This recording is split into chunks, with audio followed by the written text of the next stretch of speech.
ప్రభుత్వ పథకాలు ఉమ్మడి కరీంనగర్ జిల్లా రాజకీయ పార్టీలను పరేషాన్ చేస్తున్నాయి. పథకాల అమలు తీరుపై గత వారం రోజులుగా మానకొండూరు నియోజకవర్గానికి చెందిన ప్రస్తుత ఎమ్మెల్యే కవ్వంపల్లి, మాజీ ఎమ్మెల్యే రసమయ్య మధ్య మాటల యుద్ధం కొనసాగుతోంది. ఇదిలా ఉంటే తాజాగా కాంగ్రెస్ ప్రభుత్వం అమలు చేస్తున్న ఇంద్రమ్మ ఇల్లు పథకంలో బీఆర్ఎస్ పార్టీ నేత లబ్ధి పొందడం ఇప్పుడు వివాదాస్పదంగా మారింది.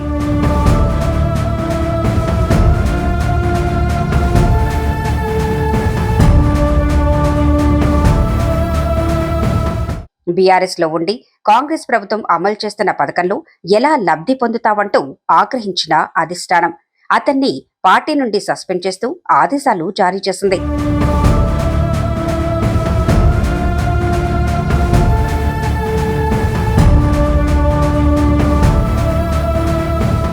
అయితే అధికారంలో ఉన్నప్పుడు పథకాలు అందించి ఆదరించకపోగా అదృష్టవశాత్తు అందివచ్చిన పథకాన్ని రాజకీయం చేస్తారా అంటూ సదరు నాయకుడు ఆగ్రహం వ్యక్తం చేస్తున్నాడు.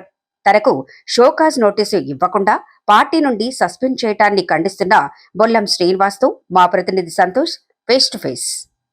కరీంనగర్ జిల్లా మానకొండ నియోజకవర్గంలో తాజా మాజీ ఎమ్మెల్యేల మధ్య మాటల యుద్ధం మొదలైంది.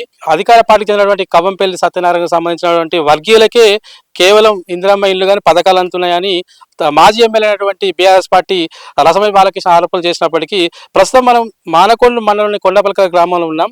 ఇక్కడ చూసుకుని ఉంటే బీఆర్ఎస్ పార్టీకి చెందినటువంటి బొల్లం శ్రీనివాస్ గౌడ్ గారికి ఇందిరమ్మ ఇల్లు రావడం జరిగింది. దాన్ని దృష్టిలో పెట్టుకున్నటువంటి బీఆర్ఎస్ పార్టీ వాళ్ళు ఈయన పార్టీ నుంచి గ్రామ పంచాయతీ అధ్యక్షులుగా కొనసాగుతున్నారు. అతన్ని పార్టీ నుంచి బీఆర్ఎస్ పార్టీ సస్పెండ్ జరిగింది. ప్రస్తుతం అసలు ఆయన ఎందుకు సస్పెండ్ చేశారనే విషయంపై మనతో మాట్లాడడానికి బొల్లం శ్రీనివాస్ గౌడ్ ఉన్నారు. చెప్పండి సార్, అసలు ఎందుకు మిమ్మల్ని సస్పెండ్ చేశారు? బీఆర్ఎస్ పార్టీలోని 2006 నుంచి వెళ్ళి పార్టీలో కొనసాగుతున్నాం. మొన్న ఇందిరమ్మ ఇల్లు రావడం జరిగింది. అందులో అనర్హులు అంటే 70 ఇల్లు రావడం జరిగింది. అందులో అనర్హులుగా నన్ను గుర్తించి నాకు ఇల్లు ఇవ్వడం జరిగింది.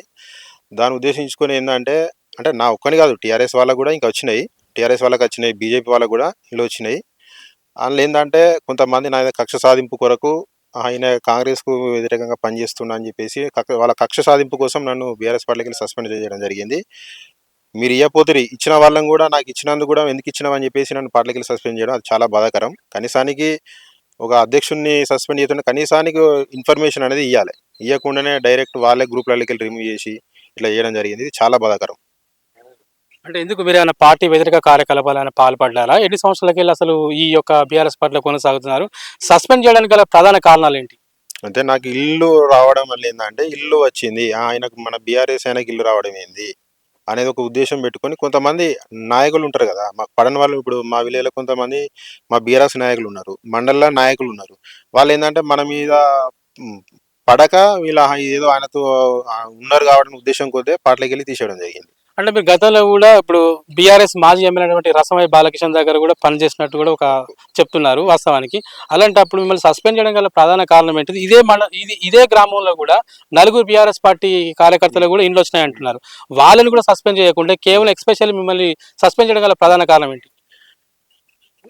బీఆర్ఎస్ వాళ్ళకి 3 ఇల్లులు వచ్చినాయి, బీజేపీ వాళ్ళకు 1 వచ్చింది, మిగతా వేరే పార్టీలో వాళ్ళకి వచ్చినాయి. అదేంటంటే నేను వచ్చినందుకు ఎమ్మెల్యే గారికి కృతజ్ఞత చెప్పిన ద్వారా నువ్వు అంటే మీరంతా ఒకటే అనే ఉద్దేశం కొద్దీ సస్పెండ్ చేయడం జరిగింది.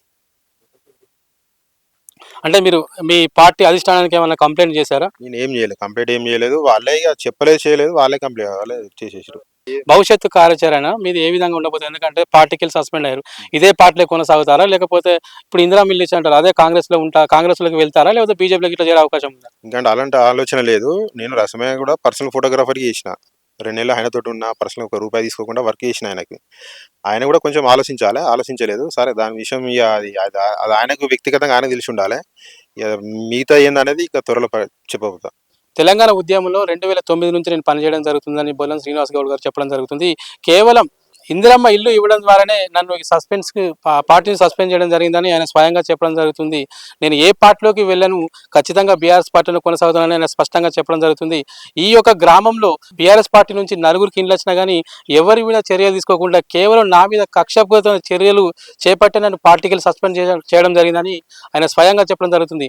రాబోయే రోజులైనా ఎప్పటికైనా కానీ ఖచ్చితంగా నేను బీఆర్ఎస్ పార్టీలో కొనసాగుతా, బీఆర్ఎస్ పార్టీ కోసం పనిచేస్తానని స్పష్టంగా చెప్పడం జరుగుతుంది. అదేవిధంగా పార్టీ అధిష్టానానికి కంప్లైంట్ చేసినా కానీ ఇప్పటి వరకు కూడా స్పందించని పరిస్థితి అని అని చెప్పడం జరుగుతుంది. కెమెరా పర్సన్ ప్రణయ్తో సంతోష్, పీపుల్స్ మీడియా, కొండపల్క నుంచి.